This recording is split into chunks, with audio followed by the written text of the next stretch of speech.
shout out to Arthur Nava on Instagram and YouTube. He's the finance manager at San Diego Harley Davidson. So if you want to buy a Harley, look for Arthur Nava at this dealership.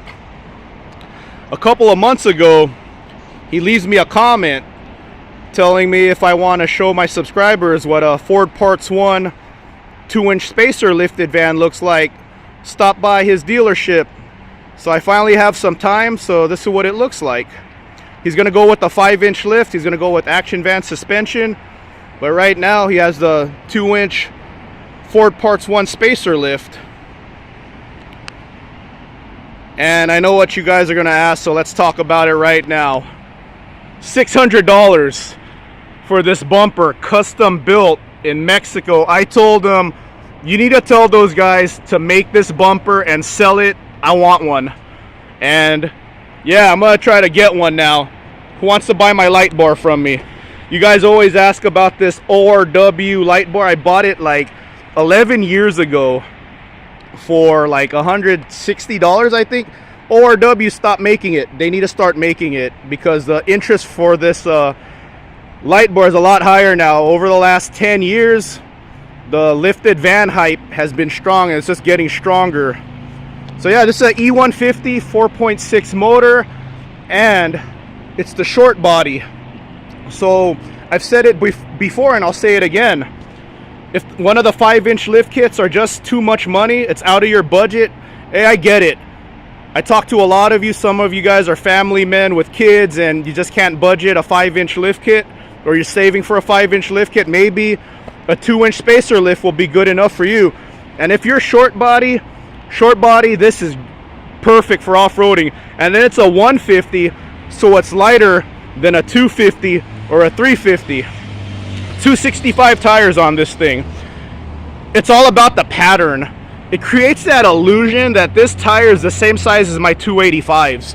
And it might be close. It might actually be the same size because he's on a 17-inch rim and I'm on a stock 16-inch rim. So that's what this is. It's a Ford Parts 1 spacer lift. I'll go ahead and yeah, good guy, man. He just left me the keys to make a video about his van. He's working right now, so that's really cool, man. I appreciate the gesture, and I'm sure my subscribers will appreciate the gesture too of you sharing your van with us. This looks good. A really good job. Really clean van. So there it is right there. 2-inch Ford Parts 1 spacer lift. From what I've seen, when people talk about the Ford Parts 1 2-inch spacer lift, is that they're able to get their van aligned properly, and that's the most important thing. I know there have been people using F-150 spacers on these Econolines, but I just don't have any data to share with you guys when it comes to like how they aligned. But I've known a couple people with the Ford Parts 1 spacer lift, and they tell me they're able to align it properly, and that's really important. So there it is right there.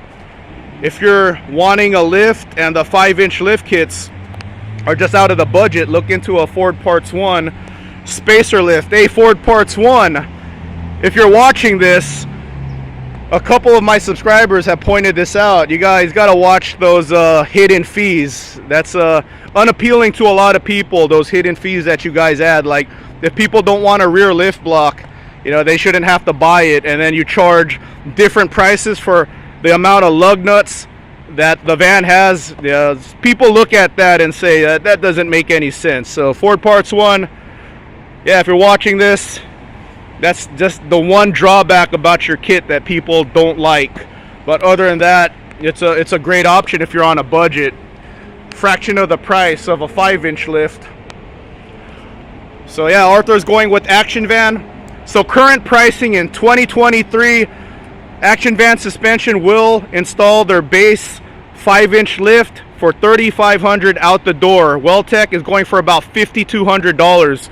I went ahead and went on Weltec's website and added the 5-inch lift kit and added the install price, and it comes out to about $5,200. So Action Van's about $3,500 installed. Weltec is about $5,200 installed. So quite a bit of price difference.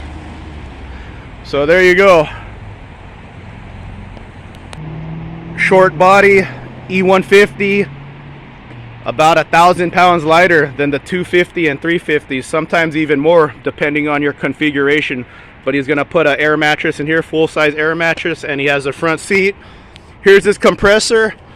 We were talking about this on Instagram, and I'm actually looking at this one. This is on Amazon, and it looks like these inflate Jeep Wrangler tires from 10 to 35 psi in about 2 minutes, according to reviews.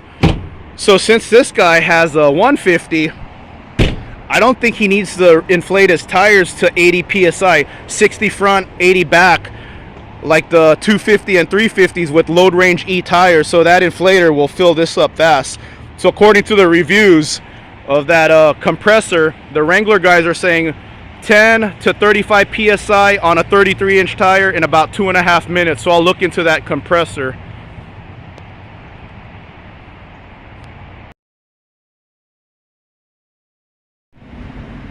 One more look here.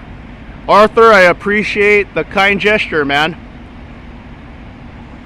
People love this stuff.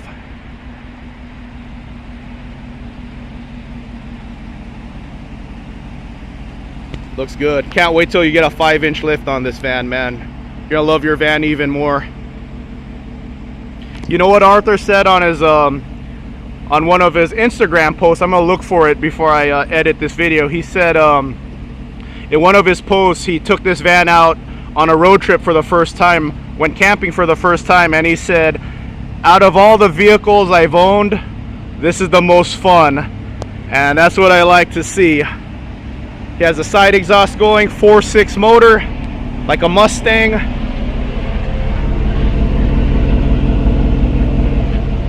Yeah, let's take a look at the tires here. Yeah, I gotta ask him. I don't think he's running load range E's. Yeah, 265, 70, 17 on this. And like I said, since it's an inch bigger rim than mine, it's looking like a potentially 32-inch tire. Maybe close to 32, because 285s on a 16 is a 32.8-inch tire.